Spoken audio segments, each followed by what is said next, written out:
Good morning students. आज हम आदिवासियों और दीकुओं के बारे में पढ़ेंगे। बिरसा नाम का एक व्यक्ति था जो बिहार के छोटा नागपुर के जंगलों में रहता था। उसे गांव के लोगों ने जंगलों में घूमते हुए देखा। लोग कहते थे कि उसके पास बहुत सारी चमत्कारी शक्तियां हैं। वह सारी बीमारियों को दूर कर सकता है और वो अनाज की छोटी सी ढेरी को भी कई गुना बढ़ा सकता है। और बिरसा ने तो खुद ही यह ऐलान कर दिया कि उसे भगवान ने लोगों की रक्षा के लिए भेजा है। तो लोग उसे भगवान मानने लगे। उन्हें लगा कि वह उनकी समस्याओं को दूर करने के लिए आया है। बिरसा का जन्म एक मुंडा परिवार में हुआ और वह एक जनजातीय समूह है जिसमें बिरसा का जन्म हुआ। बिरसा के समर्थक जो थे वो दूसरे आदिवासी इलाकों के लोग भी थे, जैसे संथाल, उराव आदि। ये सभी अपने आसपास आ रहे बदलाव और अंग्रेज़ों के शासन के कारण बहुत परेशान थे और उन्हें लगता था कि यह बिरसा ही हमारी समस्याओं को दूर कर सकता है। उन्हें लगा कि उनकी सारी आजीविका खतरे में है और उनका धर्म छिन भिन हो रहा है, मतलब उनसे धार्मिक स्वतंत्रता छीनी जा रही है। वो बिरसा को ही भगवान मानने लगे और उन्हें लगा कि बिरसा ही उनकी परेशानियों को दूर कर सकता है। लोग क्या करते थे? आदिवासी तरह तरह की गतिविधियां करते थे, जैसे झूम खेती करते थे। अब झूम खेती क्या होती है? वह खेती जो घूम घूम कर की जाती है उसे झूम खेती कहते हैं। झूम खेती घुमंतु खेती को कहा जाता है। जैसे पहले क्या होता था, अधिकतर लोग छोटे छोटे भूमि के टुकड़ों पर खेती करते थे। ये लोग क्या करते थे? भूमि तक धूप लाने के लिए पेड़ों के ऊपरी हिस्से को काट देते थे और ज़मीन पर उगी घास फूस को जला देते थे, जिससे राख पैदा होती थी और ये इस राख को छिड़क देते थे। इस राख में पोटाश होता था जिससे मिट्टी उपजाऊ हो जाती थी। अब ये खेतों को जोतते थे और ना जोतते थे और ना ही बीज रोपते थे, बस उस खेत में ये बीज बिखेर देते थे और जब एक बार फसल तैयार हो जाती थी तो उसे काट कर वे दूसरी जगह चले जाते थे और जहाँ ये ज़मीन छोड़ते थे वो भूमि पड़ती भूमि कहलाती है, क्योंकि वह कई सालों तक ऐसे ही पड़ी रहती थी। और दूसरी तरह के लोग शिकारी थे। जैसे बहुत से आदिवासी समूह पशुओं का शिकार करते थे और वन में जो भी लकड़ी फल वगैरह होते थे उनको इकट्ठा करके अपना काम चलाया करते थे। ये लोग शिकार पर जाते थे, टोलियां बना बना कर जाते थे और जो भी इनके हाथ में लगता था आपस में बांट लेते थे। वे जंगल से मिले फल और जड़ों को खाते थे।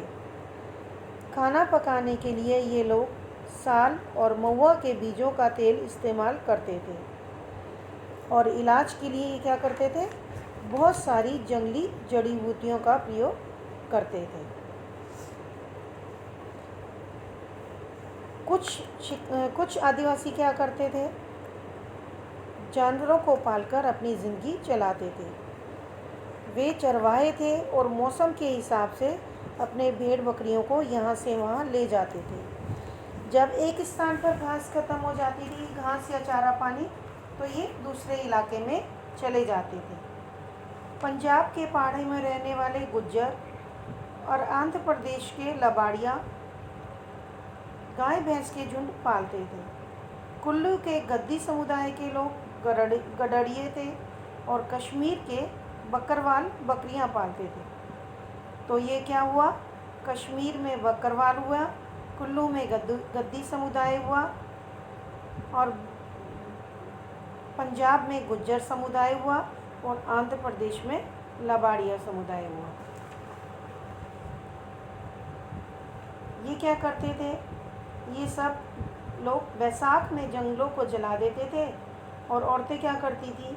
अधजली लकड़ियों को ईंधन के लिए चुन लेती थी और आदमी शिकार पर चले जाते थे।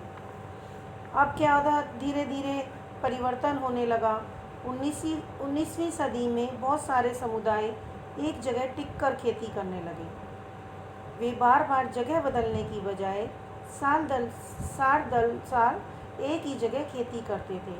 अब वे हलों का इस्तेमाल भी करने लगे और धीरे धीरे उन्हें ज़मीन पर अधिकार भी मिलने लगा। ब्रिटिश अफसरों को गोंड और संथाल जैसे एक जगह ठहरकर रहने वाले आदिवासी समुदाय शिकारी और घुमंती खेती करने वालों के मुकाबले ज़्यादा सभ्य दिखाई देते थे। जंगलों में रहने वालों को जंगली और बर्बर माना जाता था। अंग्रेज़ों को लगता था कि उन्हें स्थायी रूप से एक जगह बसाना और सभ्य बनाना ज़रूरी है। अंग्रेज़ों ने क्या किया फिर? अंग्रेज़ों ने बहुत सारे इलाकों में आदिवासियों के मुखियाओं का महत्वपूर्ण स्थान निश्चित कर दिया। अब मुखियाओं के पास बहुत ज़्यादा ताकत होती थी और वे अपने इलाकों पर नियंत्रण रखते थे। ब्रिटिश शासन के अंतर्गत मुखिया के कामकाज और अधिकार अब काफ़ी बदल गए। उन्हें कई गांवों पर ज़मीन का मालिकाना हक तो मिल गया, लेकिन उनकी शक्तियां छीन ली गई। उन्हें ब्रिटिश अधिकारियों द्वारा बनाए गए नियमों को मानना पड़ता था। उन्हें अंग्रेज़ों को नजराना या उपहार भी देना पड़ता था। अंग्रेज़ों ने प्रतिनिधि की हैसियत से अपने समूहों में अनुशासन भी रखना होता था। उनके पास जो पहले ताकत थी वह अब नहीं रही। वे परंपरागत कामों को करने से लाचार हो गए। स्थायी रूप से एक जगह रहने वाले किसानों को नियंत्रित करना अंग्रेज़ों के लिए आसान था। वो चाहते थे कि ये लोग एक जगह रहकर काम करें ताकि उनके ऊपर अंग्रेज़ों का शासन बना रहे। इसलिए उन्होंने ज़मीन के बारे में कुछ नियम लागू कर दिए। उन्होंने यह तय किया कि सभी को लगान देना होगा। कुछ किसानों को भूस्वामी और कुछ को पट्टेदार बना दिया गया। पट्टेदार अपने भूस्वामियों का भाड़ा चुकाते थे और भूस्वामी सरकार को लगान देते थे। झूम काश्तकारों को स्थायी रूप से बसाने की अंग्रेज़ों की कोशिश बहुत कामयाब नहीं रही। अब जहाँ पानी कम था, मिट्टी सूखी थी, वहाँ हलों से खेती करना बहुत मुश्किल था। हलों की मदद से खेती करने वाले झूम काश्तकारों को अक्सर नुकसान ही होता था, क्योंकि भूमि तो उपजाऊ थी नहीं, वो बंजर थी। तो वहाँ पर खेती करना बहुत मुश्किल था।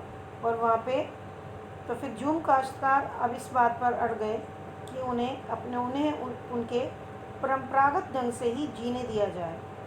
उन्होंने बहुत ज़्यादा विरोध किया। फिर अंत में अंग्रेज़ों को उनकी बात माननी पड़ी और फिर कबीलों को जंगल के कुछ हिस्सों में घुमंतू खेती की छूट दे दी गई।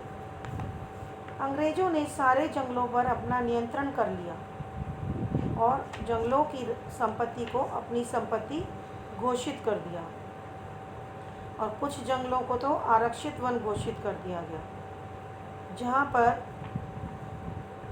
इन किसानों का जाना वर्जित था। ये जो भी फल फूल इकट्ठा लकड़ियों के लिए, पशुओं के शिकार के लिए वहाँ पर जाने की इनको इजाज़त नहीं थी। इन लोगों को मजबूर होकर काम की तलाश में दूसरे इलाकों में जाना पड़ा। काम की तलाश में अब घर से दूर जाने वाले आदिवासियों की दशा तो और ज़्यादा भी खराब हो गई, क्योंकि 19वीं सदी के आखिर में चाय के बागान बहुत ज़्यादा हो गए। खनन उद्योग भी एक महत्वपूर्ण उद्योग बन गया। असम के चाय बागानों और झारखंड की कोयला खदानों में काम करने वाले आदिवासियों की संख्या बहुत ज़्यादा थी। इन लोगों को ठेकेदारों ने भर्ती कर लिया। ये ठेकेदार न केवल उन्हें बहुत कम वेतन देते थे, बल्कि उन्हें घर वापस भी नहीं लौटने देते थे और उनसे बहुत ज़्यादा काम लेते थे। बिरसा मुंडा कौन हुआ था? बिरसा मुंडा का जन्म 1870 के दशक में हुआ। उनके पिता बहुत गरीब थे। बिरसा बचपन में क्या करते थे? भेड़ बकरियां चराते थे, बांसुरी बजाते थे और स्थानीय अखाड़ों में नाचते गाते थे। गरीबी से लाचार बिरसा के पिता को काम की तलाश में जगह जगह भटकना पड़ता था। आगे हम अगली वीडियो में पढ़ेंगे।